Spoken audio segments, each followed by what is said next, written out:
아멘. 오늘 우리가 함께 봉독한 말씀은 사도 바울이 에베소 교회에 편지를 보내면서 이 땅 위에 살아가는 성도들이 하나님의 백성으로 어떻게 살아가야 할 것인가에 대한 말씀을 하고 있는 것을 우리가 볼 수가 있게 되어집니다. 오늘 사도 바울이 우리에게 말씀하고 있는 우리가 살아가는 세상에 대하여서 몇 가지의 표현을 하고 있는 것을 우리가 찾아보게 되어지는데, 우리가 함께 봉독한 말씀 앞부분 5장 1절로 14절까지의 말씀을 보게 되어지면 빛과 어두움에 관한 이야기가 많이 등장을 하고 있는 것을 우리가 볼 수가 있게 되어지고, 또 우리가 함께 봉독한 말씀 가운데에 16절을 보게 되어지면 때가 악하니라 라고 하는 말씀이 있는 것을 우리가 볼 수가 있게 되어집니다. 그래서 사도 바울이 언급하고 있는 성도들이 살아가는 세상은 빛과 어두움이 함께 있는 세상이고 또 악한 시대를 살아가고 있다라고 말씀을 하고 있는 것이죠. 오늘 이것은 2000여 년의 세월이 흐른 지금 이 시간에도 역시 똑같다라고 하는 것을 우리가 알 수가 있게 되어집니다.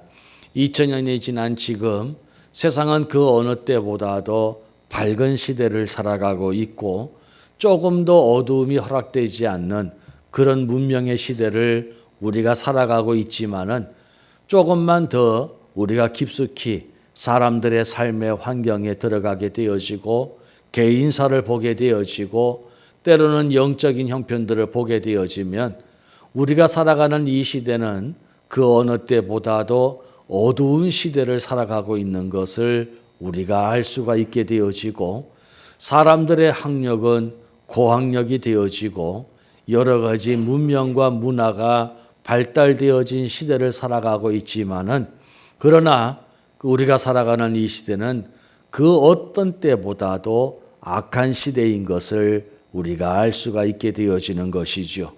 이것은 단순히 시대라든지 어떤 상황과 어떤 사회적 형편뿐만이 아니라 우리의 개인사를 돌아볼 때도 마찬가지입니다.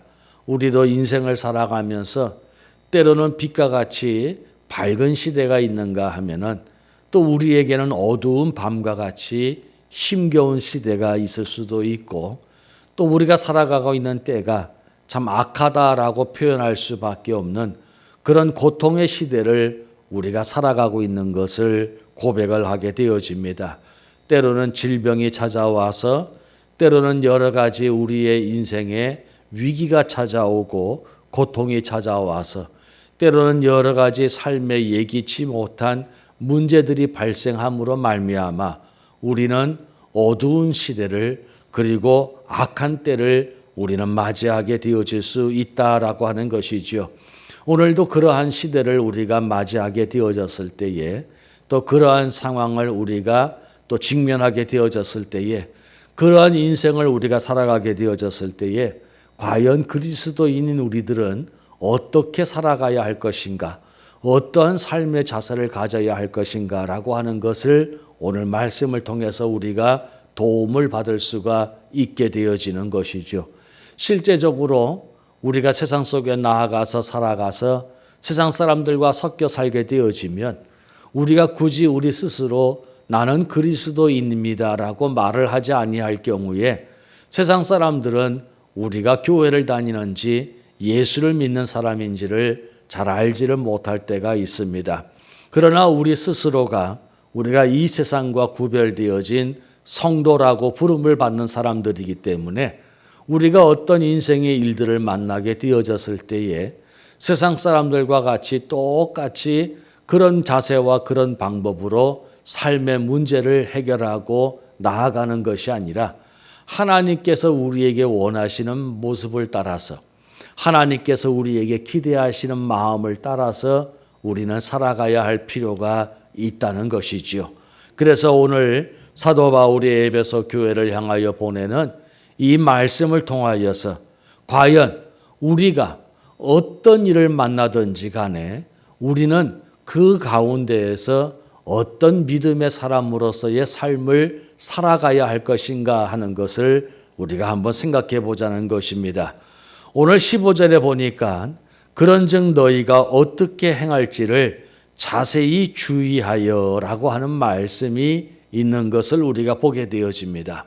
이 말씀을 보게 되어지면 우리가 어떤 삶의 형편을 만나든지 간에 우리에게 있어서 가장 기본적으로 필요한 것은 무엇이냐면 내가 이 순간 어떻게 해야 할 것인가라고 하는 것을 깊이 생각을 하라라고 하는 말씀입니다.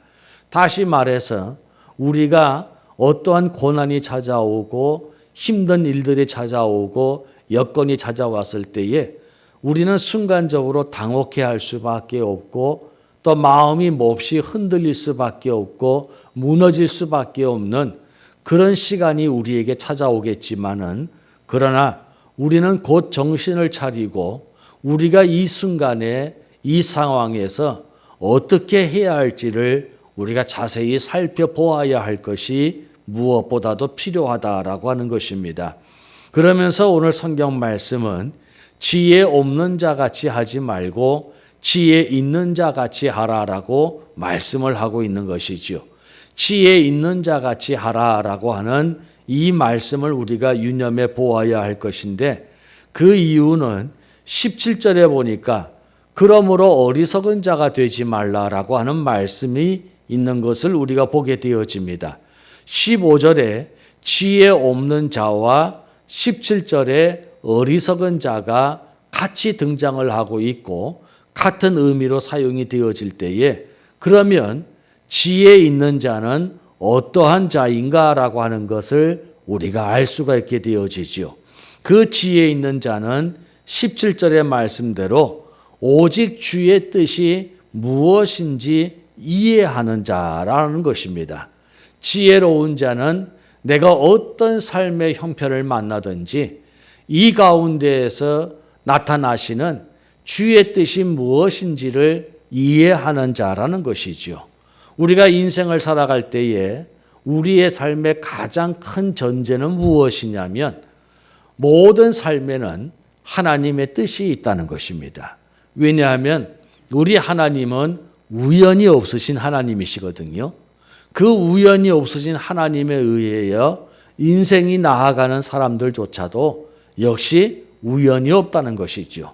내가 어떤 일들을 만나고 경험하게 되어지는 것은 모두가 하나님의 뜻과 계획 아래 놓여져 있다는 것이죠. 저 하늘을 나는 참새조차도 하나님의 뜻이 아니면 이 땅에 떨어지는 법이 없거늘 천하보다 귀한 우리 영혼들, 우리 하나님의 자녀들이야 말할 것도 없다는 사실입니다. 그래서 우리가 나에게 찾아온 이 삶의 형편은 하나님의 분명한 뜻이 계시다라고 하는 것을 우리가 알아야 된다는 것이죠.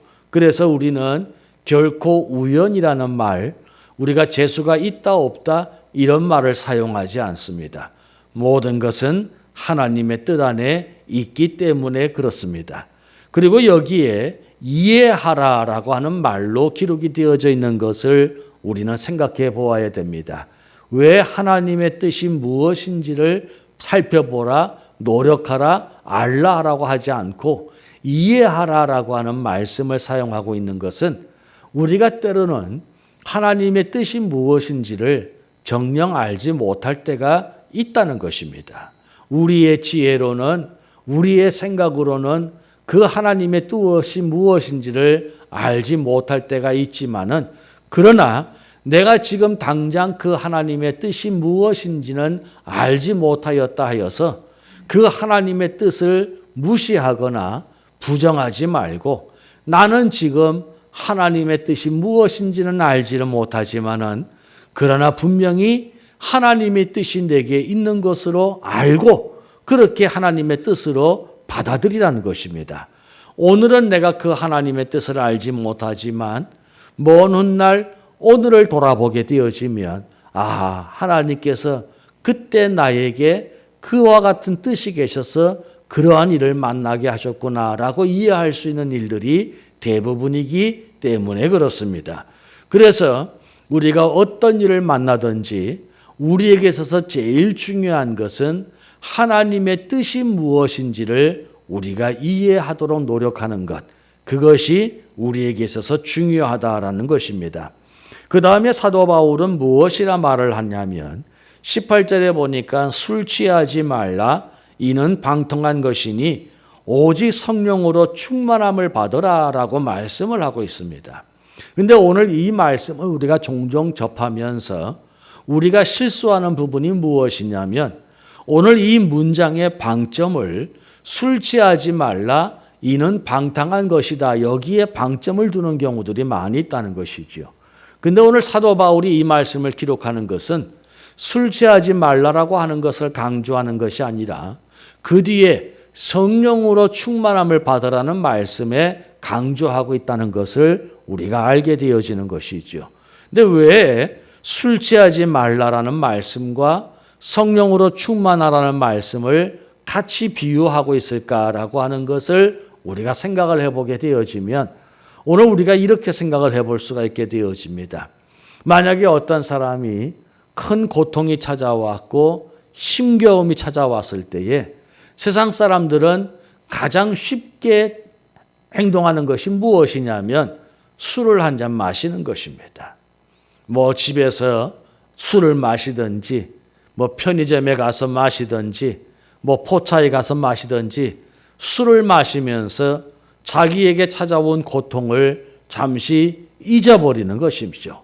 그렇게 사람들은 술에 취하면서 자신의 인생에 찾아온 고통을 잠시 잊어버리고자 하는 것입니다. 그런데 오늘 예수 믿는 사람들은 그렇게 해서 자신들에게 찾아온 어려움과 또 고통과 환난을 잊어버리거나 이기려고 하면 안 된다는 것입니다. 오히려 우리들은 그러한 세상의 방법이 아니라 하나님께서 우리에게 주시는 방법, 즉 성령으로 충만함을 받는 것입니다. 그것만이 오늘 우리가 참된 그리스도인으로서 이 때를 우리가 감당할 수 있는 힘을 얻게 되어지는 것이죠. 성령으로 충만하다라고 하는 것은 성령께서 나를 온전히 주장하셔서 성령이 인도하시는 대로 우리가 살아가는 것입니다. 세상 사람들은 성령의 인도하심이 무엇인지를 알지 못하고 세상 사람들에게는 그 성령이 계시지 아니하시기 때문에 그 방법조차도 알지 못합니다.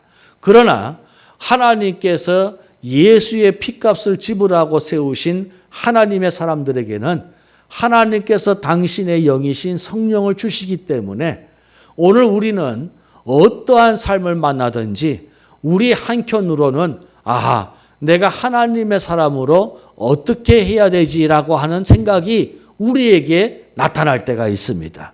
그렇게 끌릴 때가 있고 불현듯이 그런 생각이 날 때가 있는 것이죠. 그것은 바로 성령께서 우리에게 역사하시는 것입니다. 근데 문제는 무엇이냐면 성령께서 내게 그러한 생각을 주시고 그러한 마음을 주시고 그런 아이디어를 주셨음에도 불구하고 우리가 그 성령의 인도하심을 따르지 아니하고 그 성령의 지도와 순종하지 아니할 때에 우리는 세상의 방법을 쫓게 되어진다는 것입니다. 때로는 우리로 하여금 기도하게 하시고 때로는 우리로 하여금 찬양하게 하시고 때로는 우리로 하여금 더 낮아지게 하시고 때로는 우리로 하여금 하나님의 말씀을 깨닫게 하시는 그런 역사들을 성령께서 하고 계심에도 불구하고 문제는 무엇이냐면 우리가 그 성령의 온전하신 주장을 따라 살아가지 못하고 순종하지 못하고 있다는 것이죠. 그래서 오늘 성경 말씀에 사도 바울은 성령으로 충만함을 받으라. 하나님께서 어떤 위기와 어떤 삶의 형편 가운데에도 성령을 통하여서 우리에게 원하시는 바를 순종하며 살아가라는 것입니다. 그것이 오늘 우리에게 있어서 중요한 것이죠. 세상의 방법을 따라 살아가지 말고 세상 사람들이 쫓는 방법을 따라 살아가지 말고 하나님께서 우리에게 원하시는 방법, 하나님께서 우리에게 원하시는 바를 따라 살아가라는 것입니다. 그것이 술 취하지 말고 오직 성령으로 충만함을 받으라라고 하는 말씀인 것이지요. 그 성령으로 충만함을 받았을 때에 나타나는 모습이 무엇입니까? 19절 말씀입니다.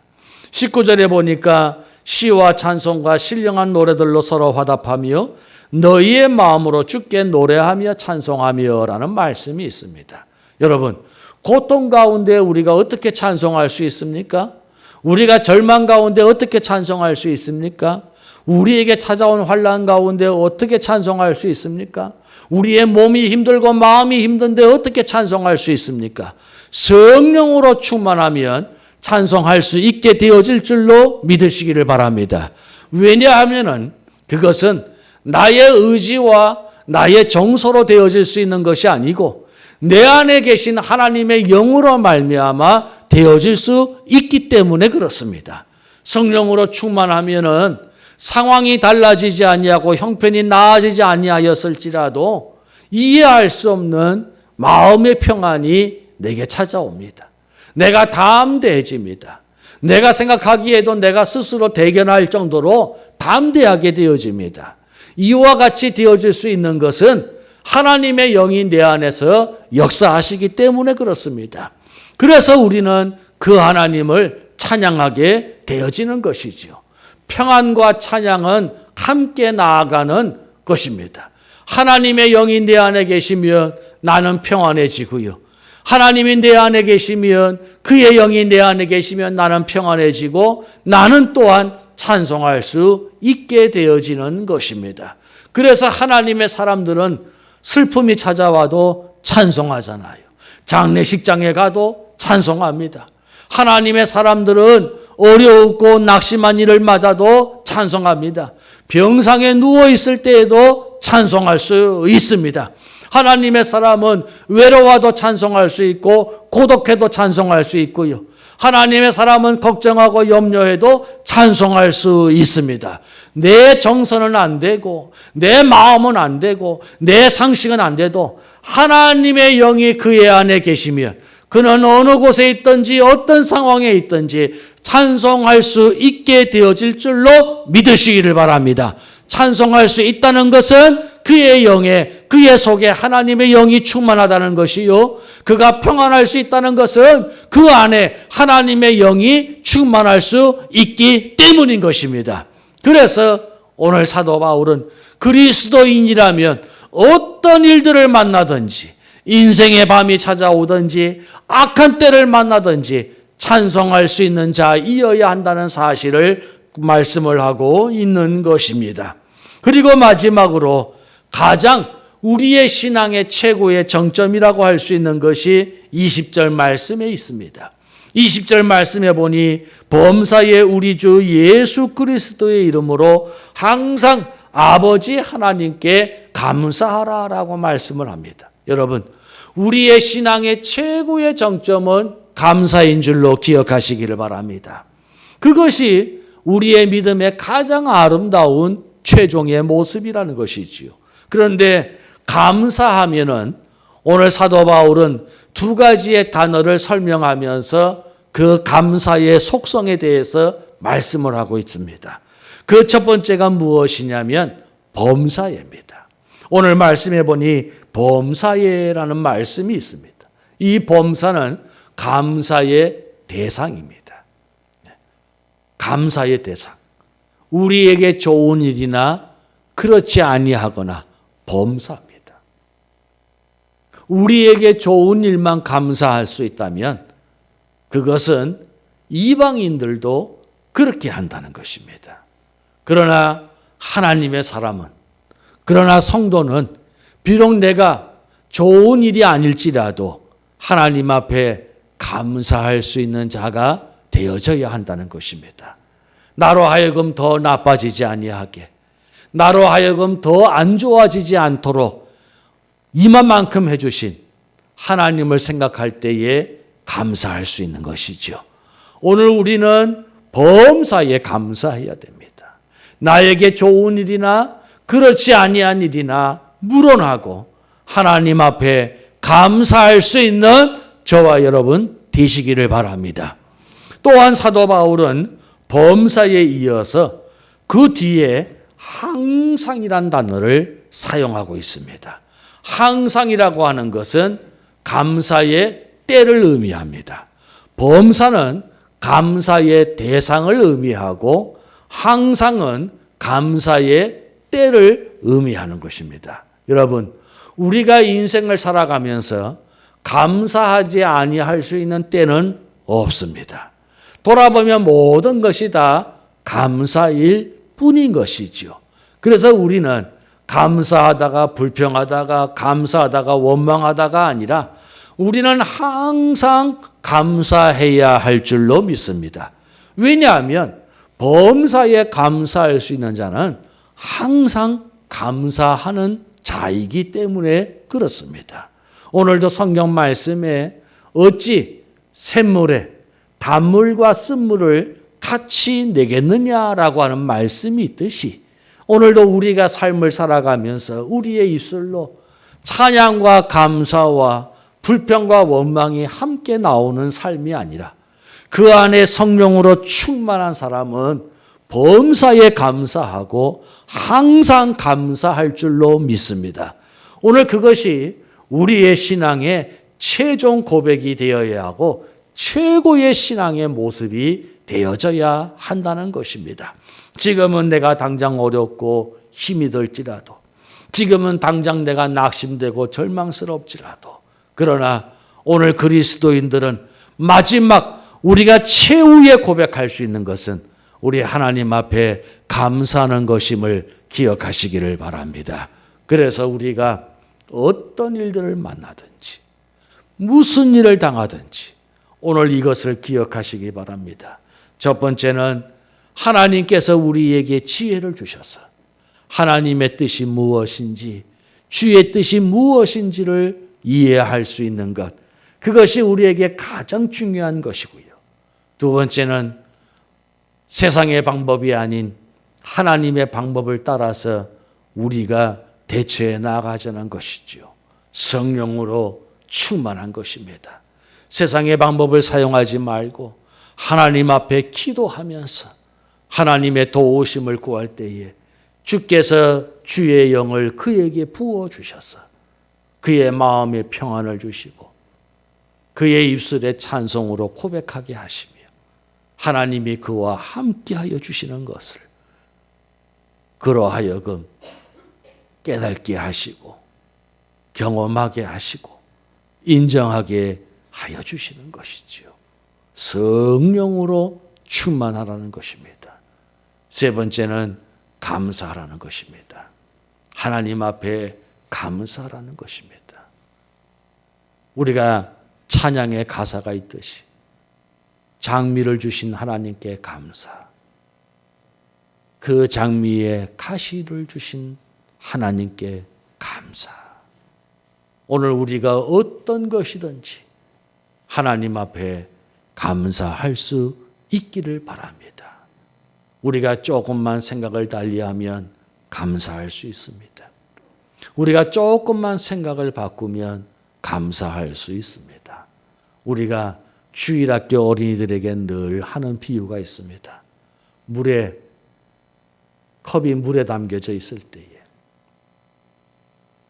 어떤 사람은 아이고 이제 반밖에 안 남았네 라는 사람이 있고, 또 어떤 사람은 아이고 아직도 반이나 남아있네 라고 하는 사람이 있다는 것이죠. 똑같은 컵에 물이 반쯤 놓여있는 것을 보고 어떤 사람은 걱정하고 염려하는 사람이 있는가 하면 어떤 사람은 감사할 수 있는 사람이 있다는 것이죠. 감사는 우리의 상황과 환경의 문제가 아니라 나의 문제라는 것입니다. 내가 무엇을 먼저 보느냐에 따라서 그것은 감사도 될 수 있고 불평과 원망도 되어질 수 있다는 것이죠. 사도 바울은 예수 믿는 사람은 무슨 일을 만나든지 어떤 삶의 환경에 놓여 있든지 하나님의 뜻을 찾는 자요, 하나님의 도우심을 구하는 자요, 하나님 앞에 감사할 수 있는 자이다라는 것을 말씀하고 있는 것입니다. 오늘 저와 여러분의 삶도 그러한 그리스도인의 아름다운 모습이 나타날 수 있기를 바랍니다. 우리가 앞으로 살아가면서 또 어떤 일들을 만날런지, 또 어떤 많은 일들이 우리 앞에 찾아올런지 우리는 예측하지 못하고 하루하루를 살아갑니다. 그러나 그것이 어떤 종류의 삶이든지, 좋은 일이든 기쁜 일이든 슬픈 일이든 아픈 일이든지를 물어라고, 오늘도 이 삶의 원칙을 우리가 잘 지켜 나아갈 수 있는 저와 여러분이 되어야 할 줄로 압니다. 그렇게 하나님이 원하시는 모습을 따라, 그렇게 하나님이 우리에게 말씀하신 대로 살아가는 때에 하나님께서는 크고 놀라운 역사와 은혜를 베풀어 주셔서 오늘도 우리의 삶을 더 낫게, 더 좋아지게, 더 귀하게 만들어 주실 줄로 믿습니다. 그 귀한 은혜를 함께 누릴 수 있는 저와 여러분 되시기를 바랍니다. 우리 한번 따라해 봅시다. 내가 무슨 일을 만나든지 첫째, 하나님의 뜻을 구하자. 둘째, 하나님의 방법대로 행하자. 셋째, 하나님께 감사하자. 이 모든 것을 기억하시고 믿음으로 승리할 수 있는 저와 여러분 되시기를 주의 이름으로 바라는 것입니다. 오늘 이 시간에 우리 하나님의 말씀을 기억하면서 우리 잠시 기도했으면 좋겠습니다. 하나님, 지금 내가 만난 삶의 형편을 아시지요? 지금 내가 걱정하고 염려하는 것을 아시지요? 오늘도 답답하지만은, 두렵지만은 오늘 주신 말씀을 따라서 이 모든 것 결코 우연이 아니고 누가 잘못하고 누가 부족해서 누가 실수해서가 아니라 하나님의 뜻인 줄로 압니다. 오늘도 우리 가운데 나타나신 하나님의 뜻이 무엇인지 우리가 알 수 있는 지혜를 주시고, 또 세상의 방법으로, 또 세상 사람들이 쫓는 방법이 아니라 하나님이 우리에게 주시는 지혜를 따라서 하나님 성령으로 충만하게 하시고 내게 평안을 주시고 내게 찬송을 주셔서 매일매일 승리하게 하시고 마침내 하나님 앞에 감사함으로 나아갈 수 있는 나의 삶이 되게 하여 주시옵소서. 주여 역사하여 주시옵소서. 우리 이런 기도 내용을 가지고 우리 함께 같이 기도하도록 하겠습니다. 사랑하시는 아버지 하나님, 감사합니다.